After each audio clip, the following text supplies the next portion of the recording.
center of this compass, this is called the leadership compass. The center of this compass is called self-leadership. Write that right next to it real small so you can see it, but nobody else can. Okay, just write self-leadership next to the dot in the middle. Self-leadership. Self-leadership? What is supposed to be? Would you follow you?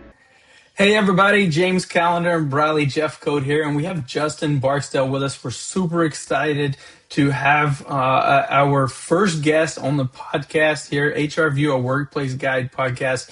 We are bringing you some of the most exciting, entertaining, engaging, thoughtful, and just insightful information into all things business, HR, leadership, safety, candidacy, so job searching, job seeking, looking for that, and just really career preparation, career growth, career development, all things that you could imagine that you want to have answers to inside of the business and HR world.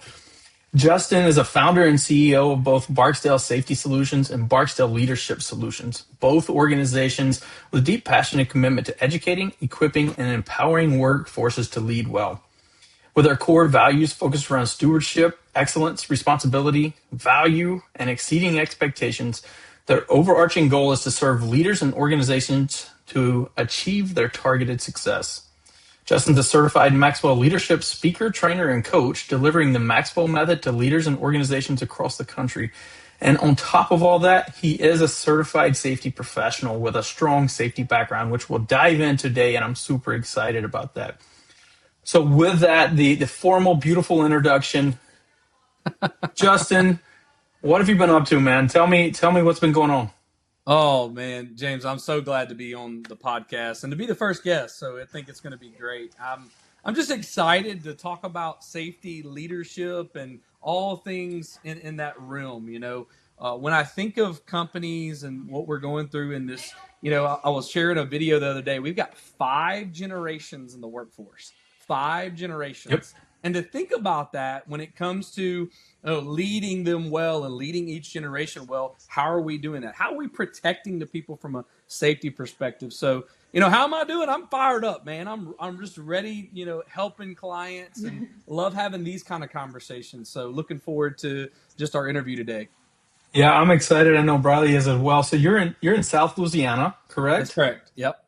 So tell us a little bit about the industries you're serving, there and across.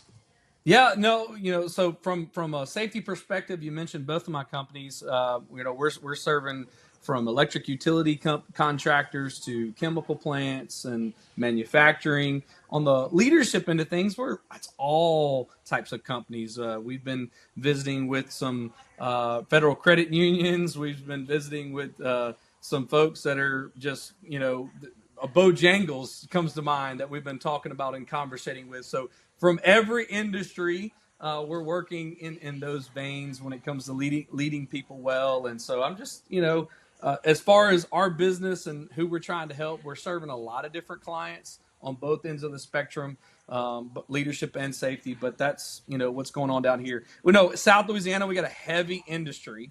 And a lot of people got off the phone with a guy today. A lot of people are talking about up in the Monroe area, the data center. And so I know different folks coming in for that. And there's data centers popping up all over the country. But, when you think about power, electric utilities, and all that it takes to run those things, we've got a lot going on in industry. So it's a lot happening. So what I'm really hearing from you is business is booming, right? I mean, you've got industry everywhere. You've got the data centers. You've got all the other industries that are established, and then the new data centers, the new projects, construction projects, especially huge opportunity for safety risk in those environments. So, what do you see from companies? How are they mitigating those safety risks? How are they building strong safety programs to make sure that they are protecting people and they're protecting their organizations as well? A lot of the conversations I'm having around safety are just having a great plan and safety management systems. And then, human performance is a great big buzzword out there right now. And how do we help people behave the way we want? And I like that. I like to take the conversation straight to leadership, because at the root and the core of the problem is being a better leader. When we have great leaders leading the culture that we want, great things can happen. And I'm in the business of helping build better leaders and leaders that people want to follow, and cultures Yeah. that people never want to leave. So that's kind of the things we're up to, and within my company and my team and who we serve. But that's the conversations we're having, is how do we improve culture? How do we improve just overall planning in these major projects and those kind of things? So for the business leaders out there that are watching today and in the future, what, from your angle and in your professional perspective, what correlation, if any, do you see from strong safety cultures and strong leaders in the organization, and vice versa? So poor safety cultures, poor leaders. Do you see a correlation there? Yeah, I would say that, John Maxwell quote, and I'm a Maxwell leadership guy, as you mentioned, everything rises and falls on leadership. And so when I start talking about leadership, whether it's your revenue, your profit, how you're hiring people, how your safety performance goes, everything rises or falls on leadership. And so our ability to lead well, our capacity to lead, really determines everything, as John says. And so, I'm just quite passionate about that, James, about helping leaders just be a better version of themselves so that they can lead themselves well, but lead others well and lead organizations well. That's the reality of it. Justin, whenever you come across different leaders, do you truly think that building leaders and making them teachable is attainable, or do you think some leaders are just I born with the think natural it's a ability? want to. Let's start there. Okay, it's a desire, and it's Yeah. are leaders born? I've never met an unborn leader, and probably neither have you, right? And so that age old, are leaders born or made? And the reality of it is, there's no leader that's never been born. We're all born, right, at some point. And so, is there people who have a natural knack and abilities over others? Potentially, I think there's some studies out there that go along with that. But I believe everybody can and will and could be a better leader should they desire that. It's a matter of getting intentional, and intentionality is so important. Not having good intentions, but action and intentional things that you do to grow on purpose and to be a better version of yourself. Today's best is really the floor for tomorrow's better. So I say that a lot in my keynotes, and I get these looks like, think about that in anything that you're doing. My best today is really the floor for tomorrow and for me to be better at that. So anyway, yeah, I do believe that leaders can be better. It's just a matter of desire.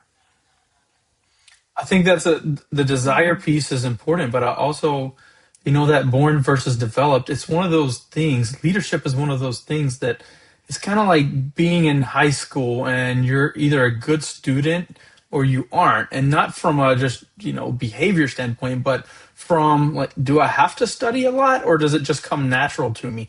And I think the same thing of leadership a lot of times is it's kind of one of those things that a lot of these traits and skills and characteristics just come naturally, and I naturally know how to respond to situations.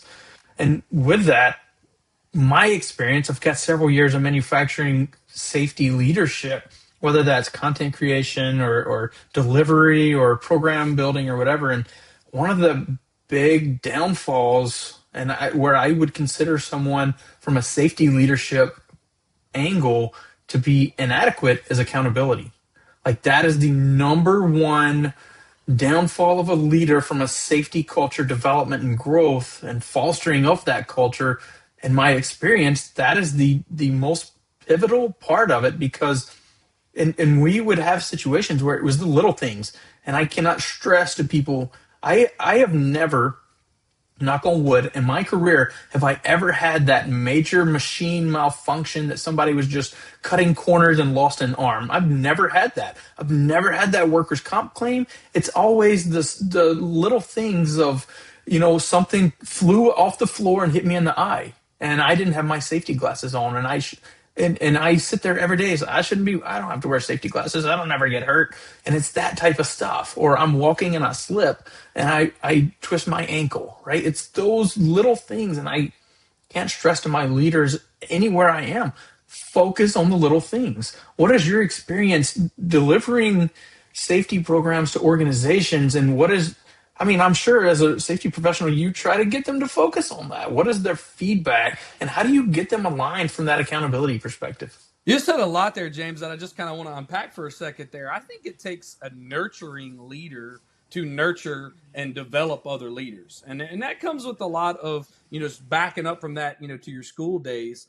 Think about when you had a teacher who invested, not just spent time and had to be there, but invested time into making a difference for their students. And I think about that now, in the corporate world, if a leader wakes up every day and has in their mind, I'm going to make a difference in the lives of my people today, and I'm going to be a nurturing leader who, first of all, I'm going to have responsibility for them. They're going to have responsibilities that they know and I've articulated clearly, okay? I'm actually then going to give them authority, so the resources and the time and the money and all of that. So I can't give somebody responsibility without giving them an authority.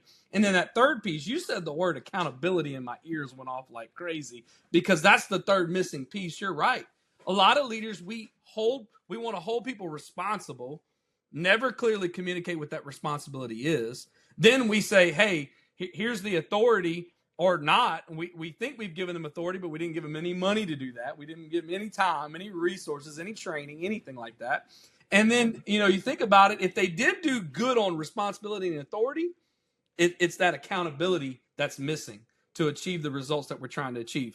Years ago, I was working, as I was in a corporate role before I got into consulting, we went through this whole bit of trying to, develop a culture of accountability.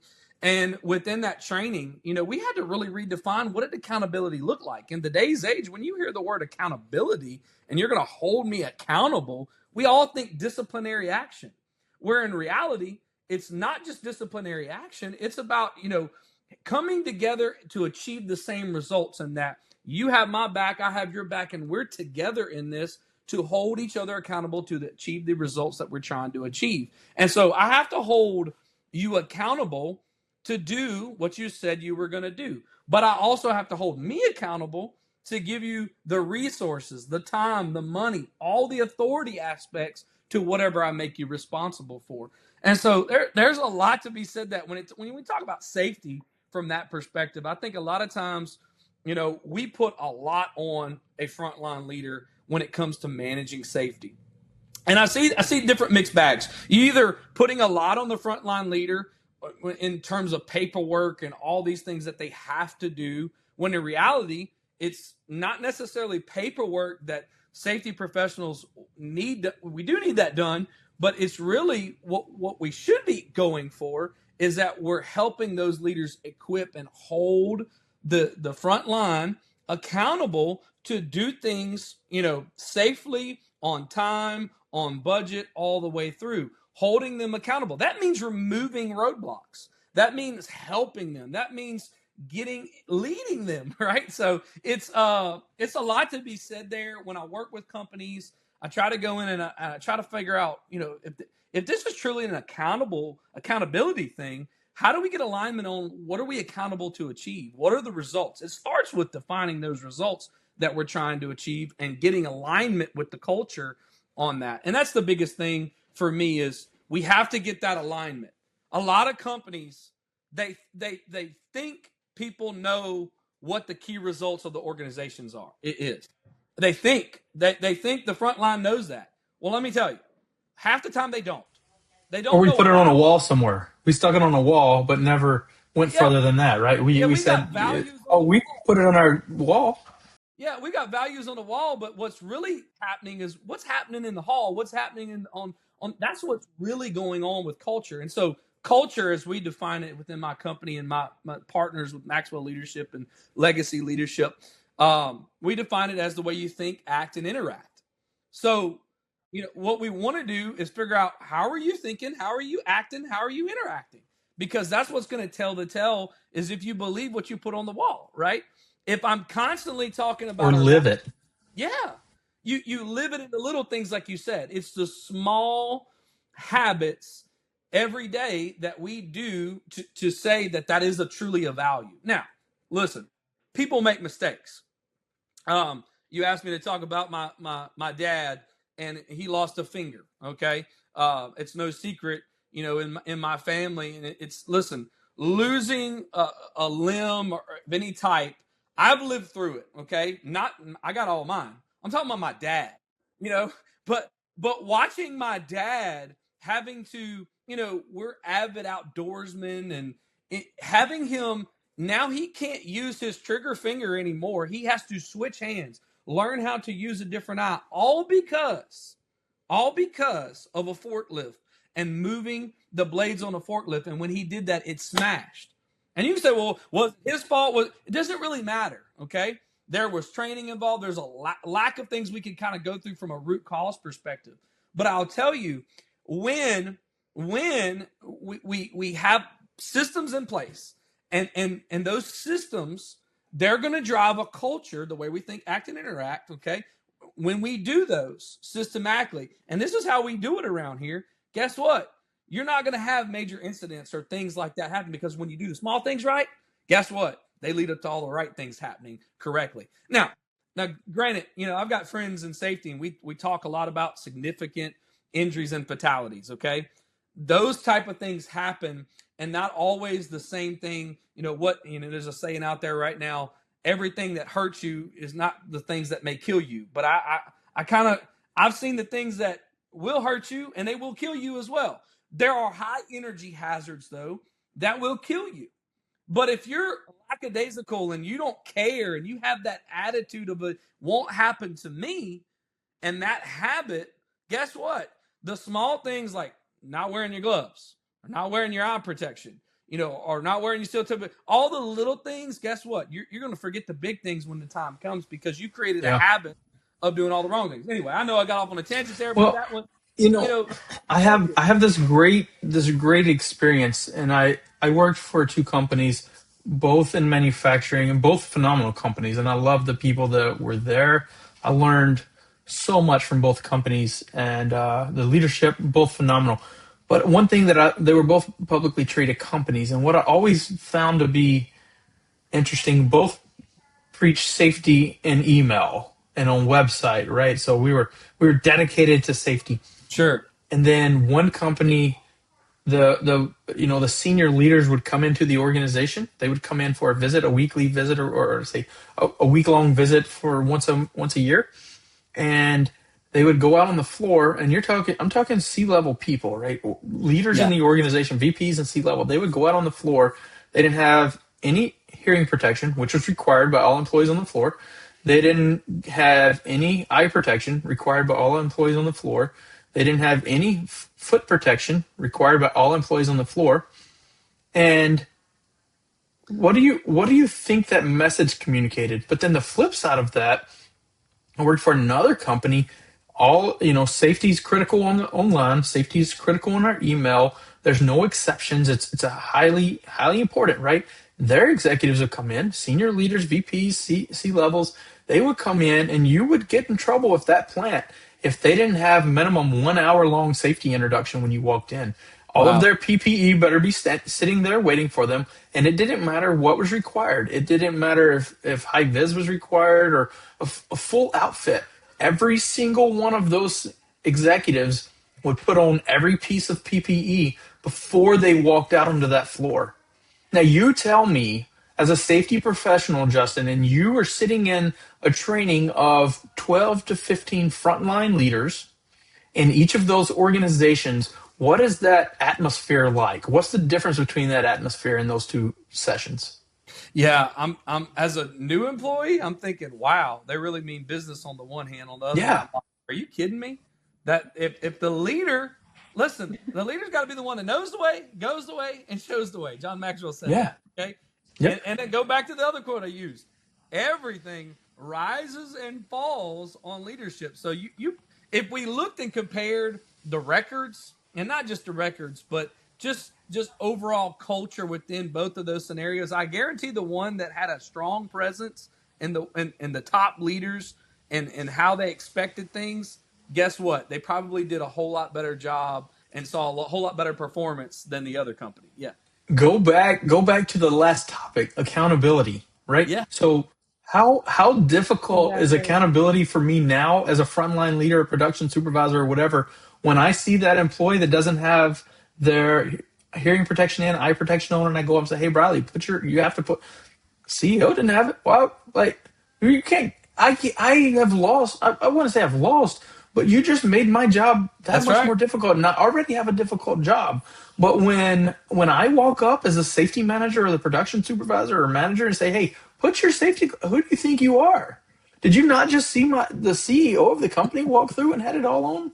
You're gonna wear it too. It's so much easier conversation. And then as a leader, I can much more easily be held accountable as well because my manager is some James. You're letting Bradley walk around without that. That's not okay. You're right. Yeah. You're right. And It's not okay. I know that I have to do better because even the most senior people, that's living out your actual values and culture. And I love that. well, I think you make a great point too. If the top leadership doesn't say that it's important by their actions, okay, guess what? Neither is anybody else. Okay, so and that goes for anything: safety, quality, HR. Anything within the company. It rises and falls on the leaders of the company. And so, when I think about this, and I challenge leaders all the time: top level, middle level, bottom level. Guess what? Take a look at yourself in the mirror. You're not as good as you think you are. You can be hurt just as well as anybody else. Now, Mhm. your function, CEO, COO is way different. And listen, I know what's on their mind. They're thinking we've got to produce revenue and the top line so that the bottom line and how we pay people, and that's what's on their mind. And listen, to all those out there, trust me, I run my own business. I've got people on my team. I'm accountable to them because I've signed them up to work for me, right? So I feel the weight of that. At the same time, I have to put things in place that, listen, I'm going to abide by this because I believe this value. You mentioned some of our values in serve. You saw my acronym for our website is serve. We really believe that. We want to be good stewards. We want to do things with excellence. We want to add value to people. And so when I talk about values, I try to embody all of those as the leader of my company. Now, top brass, manufacturing, chemical, whatever you're doing, trust me, it's more than what you say. It's what you do, okay? And what they see consistently in you that really is going to tell the tale. And guess what? That's the reality when it comes to safety, okay? It is. It is. And you mentioned earlier something that I want to jump into for, just a few minutes, but we were talking about the education and someone in your life that really invested time in you. Tell me about that. There's got to be someone, think Yeah. back the last 10, 15, 20 years in your career, personal life, maybe it's a family member, but who has made that impact on your life to get you to this point right now?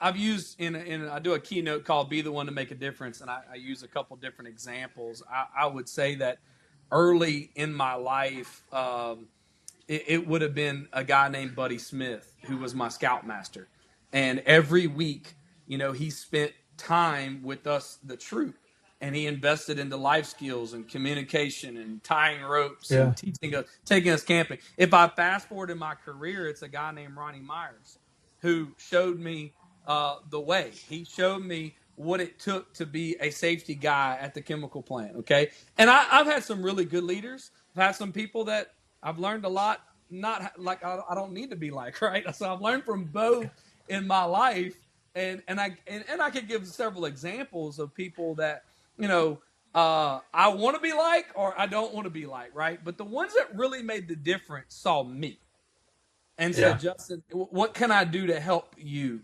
And they constantly ask that question. Ronnie Myers was one. He's a great friend and mentor. He and I talk every day still. And he's still working, still doing his thing. Now, I'm in a different place in my life. I run a company. He's still working for the corporation he works for. But he's an excellent leader. Leadership is not about a title. Leadership is not about the position that you hold. Mm-mm. Now, a lot of people go for that. But the reality of it is leadership, it's about influence and adding value to people.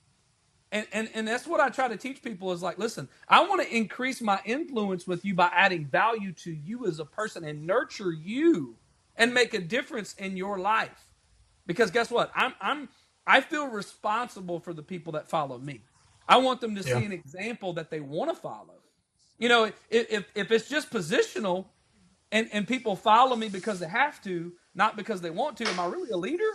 All leaders got Okay. followers, but if it's just a position. I want to be a leader that people see that not only does he gets results, but he's multiplying me and he's helping me Yeah. be a better version of me. And so anyway, I think about that, and Ronnie and Buddy Smith, both in Yep. my life developed me in so many different ways. So, So I'm going to take that a step further with you, Justin, because it's important to me. And, truly where you're going with this is like probably, or not probably, is without a doubt the best leader that has probably ever walked the face of the earth, and Jesus Christ. And I know yeah, you're a very devout Christian. And how has the Christ focus in your life, and it's critically important to me, and you don't see a lot of business leaders, especially HR, talking about it, but it's important for me, right? yeah, I want my kids and my family to understand.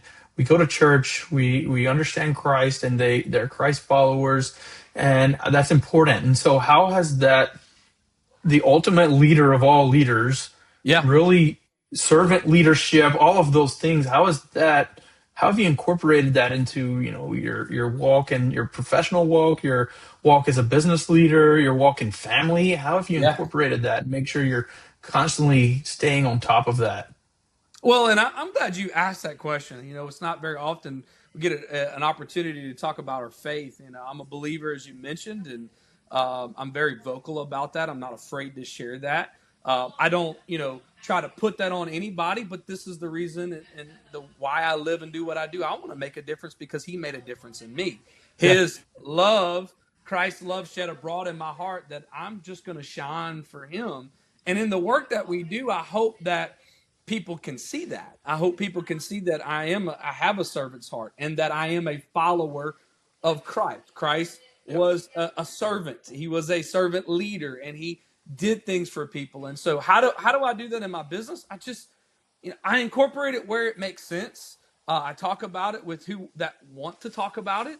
I share stories that it's just shining that light we live in a dark world, James. And you know I what? do If if every if day. if it's bad to share that I'm a believer, guess what? Then it's bad to that's the whole thing in life. You know what I'm saying? People want to condition, but you can't say that because that's listen. I am not making anybody do anything they don't want to do. Okay, but I'm telling you what I do, and in my family, Yeah, I've chosen to be a guy. You know, um, I want to leave a legacy for my family, that they see a light, a rock in somebody that established a company, that was successful, that helped people, that loved people, that did things. So, as a believer, it's just natural for me. It's not something that, I got to tiptoe or dance around. If you ask me about it, I'm going to talk to you about it because I love Jesus. yeah. It's, Well, we're it's called to that. share the gospel, right? That's Yeah, that's what He's called us to do. I'm not here to judge, and yeah, we're not going to go off. We could probably spend many episodes sure. on, Yeah, on faith and religion, and at the yeah, end of the day, I'm not going to judge you. I'm not going to tell you that you're going to hell. That's not my job, right? But yeah. God did call us to share the gospel, Shine a light. and and that's what I truly believe, and I find value in that, one, for myself and my family. And Me too. I find value in that from a professional angle, because if I'm trying to bring Christ-like decisions into things that I do, I am keeping people at the front of my focus. And as an HR professional, ultimately that's my job, right? My job is to keep people at the forefront of decisions while supporting the company and growing the company. And I want to do it all in the right way. And sometimes we fall short. We fall short as Yep. business leaders. We fall short as Christ followers. That That's right. happens. Those things happen. It's just, sometimes there are things that happen in the business world that are out of our control. And That, unfortunately, they do impact people, because ultimately I saw a thing the other day. Someone posted, I think it was on LinkedIn, and they were posting about the loyalty that we see in the workforce right now. And there was this dialogue back and forth between, I think, the CEO and a consultant, and the consultant was like, "Well, you let people go to save profit, And Right. because the CEO had made the comment of, people aren't loyal, I can't keep people, turnover's high, they don't care about this, they don't care about that. And the consultant says, well, you don't care about people either. And the CEO's like, yes, I do, all this. He's like, you cut pensions. You cut pensions in place of a slight 401k match. You cut this in place of that. You cut people and this at the name of process improvement and efficiencies and automation and AI. You don't care about people. And I'm like, there's from a corporation standpoint, it's not that corporations don't care about people necessarily, but they have moved from the 40s and 50s of people being the driver of the organizations to people being an asset and expendable. Yeah, And I, that's for I sure. disagree with that approach because we've got to be better stewards of the business at all costs. There are times where things that happen that are out of the business's control. That happens, and there are impacts that have to people and people's livelihoods that unfortunately it may not be seen. It's not something could be planned or forecasted. It's unfortunate circumstances. But as business leaders, we do have a personal, professional obligation to do everything we can to limit those impacts and likelihoods. And I think just being a good steward and trying to be a good person and make good Christ-like decisions is critical. And I think It's that huge. that helps with a lot of things. Well, it certainly drives. Go Justin, ahead. has there ever been a time within your career where it's been really challenging to keep that faith in Christ-like mindset and Yeah, being a I business don't owner? think for me it's been necessarily too hard. I think as a business owner, because guess what? I call the shots, Briley. So I get to choose who I want to work for and who I don't want to work for if they don't like that. Now, here's the thing. I want people to like me. I want people to use us. But if that, for some reason, they don't, like my style or like whatever, I don't let that get in the way. I think back to my days in corporate. Was it hard? Did I share my faith as vocally? I tried to share my faith in my work, not necessarily in not that I said bad things, but I wanted people to see, well, there's something different about Yeah. Justin, and he does things differently, and he follows up, and he admits when he's wrong, and he tries to make it right, and there's just something different. And I've had that happen a lot in my careers where people have said, Justin, I don't know what it is, and I can't put my finger on it, but there's something different about you. And I get a chance to tell them if they want to Sense listen. of But pride, then. Hey, I got a guy for you. so it's like, this is the reality of being a Christian in today's business world. If you've checked out my LinkedIn profile, you'll see I'm a big fan of David Green and Hobby Lobby. Just a quick shout out, Legacy Yeah. Life. It's a new book that him and Bill High came out. I've never met either one of them, but I read 3 of the 4 books that they've written together, and I love it because Hobby Lobby is one of those success stories in business where grown from a small family business all the way to a large corporation who stood their ground in their beliefs and their faith. They now give, if you didn't know this, 50% of their profits away every year. He's 83, running Hobby Lobby, and you know what he says? He's not the owner. God is. That's the way I view Yeah. my business. I'm not the owner. I'm just the steward. God Yep. owns it all. Now, that's my worldview. And I don't try to put that on. The services that we provide in developing leaders are just fundamentally sound. Whether you're a believer or not, it's going to help somebody be a better leader in Yeah. business in the people aspect. And so, Hmm. just back to your question, is it difficult sometimes when look, I don't try to tiptoe around it too much, even when I give a keynote, but I'm not going to ram it down people's throat that I'm a Christian and that, that's not the way I shine the light. Okay. I do it in my actions, and I Yeah. treat people like they should be treated and the way Christ wants us to treat that. So I appreciate you guys asking me about this. This is a very Yeah, exactly. Yeah. passion part of my story. So So obviously, I think we've come to the conclusion and established that Christ is the greatest leader in the history of the universe. we But agree. Yep. for you, what is an example of one that you've worked with in the workforce? Who, and you can use names, not names. I don't care. That's up to you whether you want to give a shout out or a call out. Yeah. But what did they do, and why were they the best leader you've had? I think, and I don't want to shout out any names. I got a few that's coming to mind, but It's really the people that cared about people.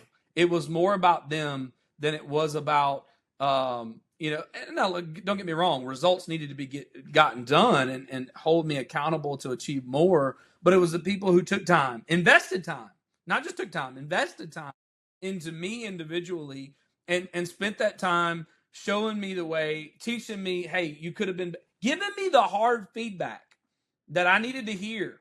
And that's the problem, I think, is that we're not teaching people to ask for and want feedback and then taking that feedback and then getting better. I think we're too scared. I had a manager one time, and I don't want to dishonor in any way, but this is the reality. Something went down, and it was supposed to be this position that came available, and I didn't think I was ready. This would have been my first supervisor job, and I didn't think I was ready. And so I wasn't going to put in for the job. Well, then the manager come and asked me, and she said, "Justin, I want you to put in for the job." Well, in my mind, I was like, well, maybe she thinks I'm ready. And so we went through the interview process, and that was all great. And I didn't get the job. And I went to her afterward, and just like anybody I think should do is say, "Hey, listen, I'm okay that I didn't get the job, but tell me what could I do better the next time so that I'm ready to get that job?" And the only answer I got was, "Hey, Justin, you're doing great. We love your work, high performance. There's nothing else you need to do. Just keep doing what you're doing." There was nothing tangible that I was given to say, "Go be better and work on this." I would have been okay with, "Okay, listen, I found out later that it was going to be too hard to develop me and try to do the other things. So let's get somebody who's led people from the outside and then let Justin keep doing and performing. And then we'll have," and it was an injustice to me that I understand now.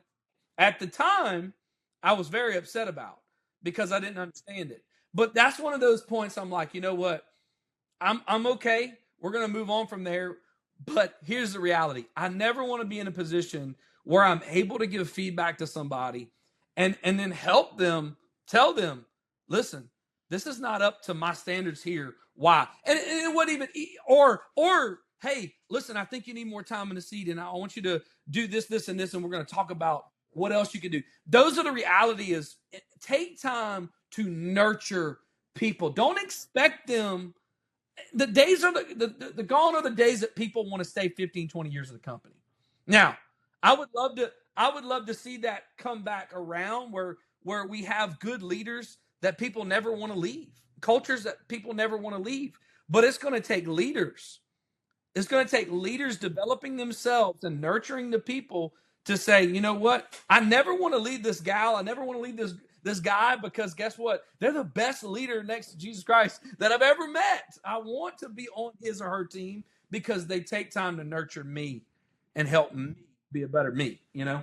As a young professional, I mean, I think that really speaks more life into me than it probably would either of y'all. I'm in like 8 years into my post or not post degree. I got my Yeah, degree within the last 8 years, but 8 years into my career, and so I personally don't want a leader that's not right. going to speak life into me both professionally and personally, because there are so many aspects as we go back to our families that That's right. we bring home with us. And so if I'm not a good leader in my house, how can I be Yep. a Yeah, good leader to employees? exactly.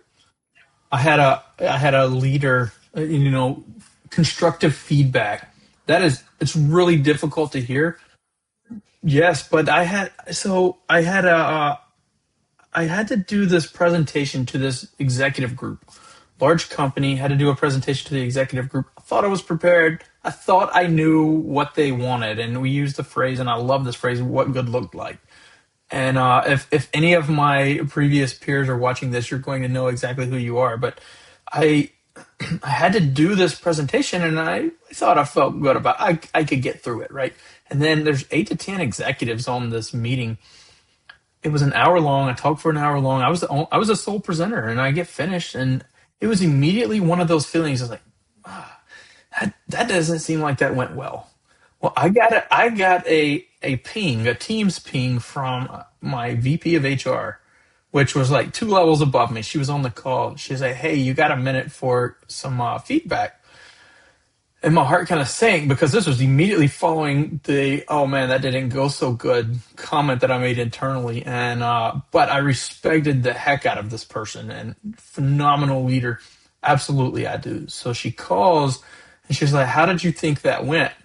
And I was like, "Well, I don't think it went well." She's like, "You're right."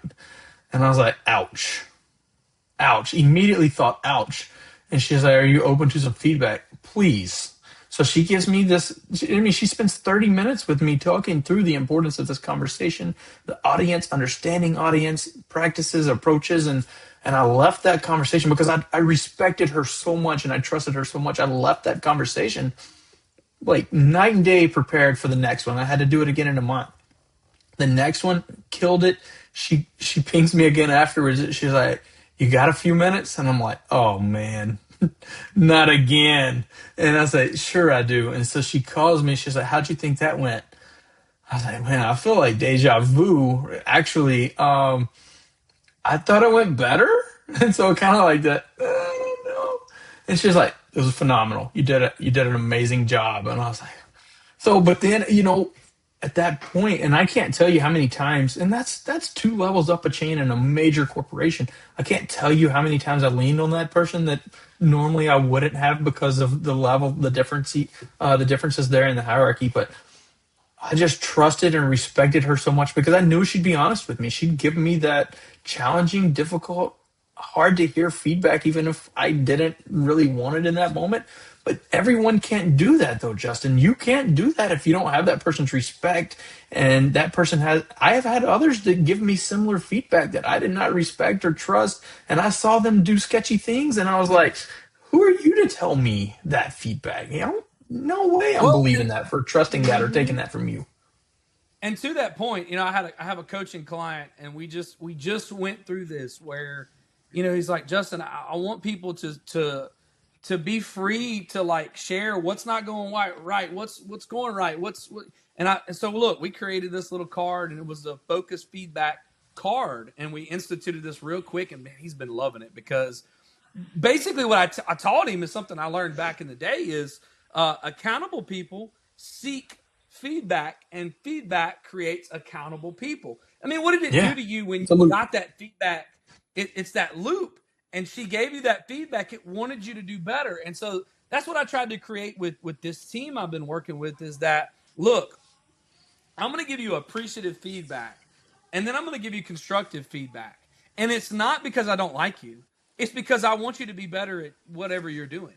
And that's the Yep. reality. I think when we give ourselves permission and we make that part of our culture, oh my goodness, that accountability Night and day. starts. Yeah. Yeah, you're right. I love that story. Thanks for sharing that. Yeah. Well, hey, I'm going to wrap this up, but I saw a recent post from you, I think on LinkedIn, Yeah, about DISC. I yeah, love DISC. I've facilitated many DISC sessions, but I understand that you have a Maxwell version, yes, if I understand. So tell us a little bit about the difference in the Maxwell version and then the regular DISC. But, we're not gonna dive into disc overall. I think that's a sure. future episode because I do love disc. I think Uh, there's so much value from understanding and communicating in work and out of work at home. I can't tell you how much value I find with communicating with my wife. right. Right? We're not the same person. I'm not the same person at home as I am at work. But what's the difference between those two? Between the standard disc catalyst and Sure. then even the Maxwell version of disc?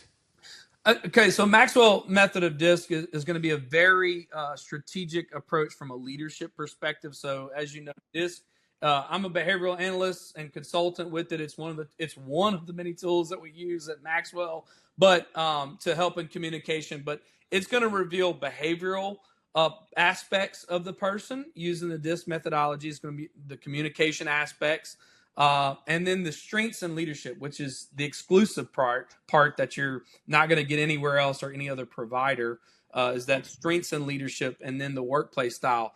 What I've been doing DISC a lot in our business, James, doing exactly what I'm talking about, doing coaching leaders. We got a client right now. We went through their general foreman about 80, and then we went through 120. Right, we're in process right now. 120 of their leaders doing the Maxwell method of DISC with them, and it's been incredible to hear, to deep dive into it. the feedback that I get is they've never had anything or seen like this. A lot of times, a lot of people don't know what DISC is. So for you asking it, I assumed a lot of HR people know, but our Maxwell version is an awesome version. It gives a lot of insights. And look, I've got sales training, a sales version of the Maxwell that we do, sales leader. We've got a hiring interview version that kind of does a little bit deeper, but it's all kind of centered around developing the person as a leader. And remember, leadership's not about being in a position, it's about the influence. So that could be anybody, a leader in the home, leader anywhere. So I'd love to show you the version. I think I did mention to James, for the viewers, I'd love to give out, and I said 2, but let me just go ahead and up it to 3 and make that that's even. great. 3, even odd number there. You're so generous. There's 3 of us. I want to give 3 Maxwell disc out to a viewer, and the first, I don't know how we do this, but the first 3 viewers to comment when you make this post on this podcast that sends you a message, send me their names and their email addresses, and it's free. There we go. Awesome. I'll even do 30 minutes with them with a little coaching session. Even better. I don't like to